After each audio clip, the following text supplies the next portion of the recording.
দরজায় কড়া নাড়ছে ঈদুল আজহা, আর মাত্র কয়েকদিন পরেই কুরবানির ঈদ। এই ঈদের অন্যতম কাজ হচ্ছে পশু জবাই করা। ঈদুল আজহাকে সামনে রেখে পশু জবাইয়ের সরঞ্জাম প্রস্তুত করতে ব্যস্ত সময় পার করছেন ঝালকাঠির রাজাপুর উপজেলার কামার শিল্পের কারিগররা।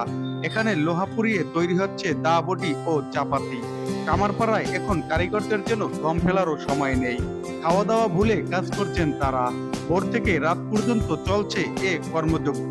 সারা বছর তেমন কোনো কাজ না থাকলেও কোরবানির ঈদকে সামনে রেখে কয়েক গুণ ব্যস্ততা বেড়ে যায় তাদের। তবে গেল বছরের মতো এবার আর বেচা বিক্রি নেই তাদের।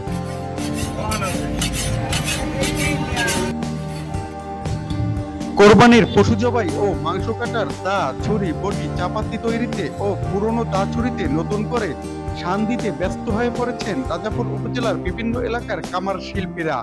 সারা বছর তেমন কাজ না থাকলেও কোরবানিতে নতুন দা, ছুরি, চাপাতি, বটি ও চাকু তৈরির পাশাপাশি উপজেলার প্রতিটি পরিবারের পুরনো দা, ছুরি, বটি, চাপাতি ও চাকুতে শান দিতে ভিড় করছেন কামার শিল্পীদের কাছে।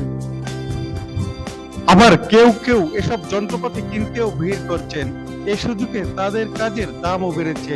উপজেলার বাগড়ির হাট বাজারের দক্ষিণ মাথায় গিয়ে কামার শিল্পীদের এ ব্যস্ততা দেখা যায়। কয়লার চুলোয় দগদগে আগুনে গরম লোহার পিটুনিতে টুংটাং শব্দে মুখর হয়ে উঠেছে এসব কামারদের দোকান। কেউ হাঁপড় টানছেন, কেউ হাঁপড়ে পুড়ছেন কয়লা, জ্বলছে লোহা। কেউ কেউ হাতুড়ি দিয়ে পিটিয়ে তৈরি করছেন দা, বটি, ছুরি সহ মাংস কাটার বিভিন্ন সরঞ্জাম। সেখানে মোটামুটি খারাপ চলে না, ভালোই চলে। বেশি না, পুরান কাম তো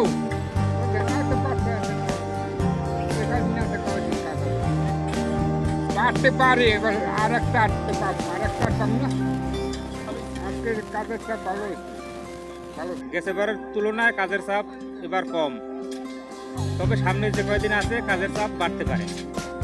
এই যে একটা গাছ কাটা দা আর দুইটা ছুরি আর একটা বাংলা দা, 2 ঘন্টা যাবত বসিয়ে রয়েছি। সিরিয়ালের রোজ অনেক, আরো দেরি হইবে, সম্ভবত আধা ঘন্টা লাগবে।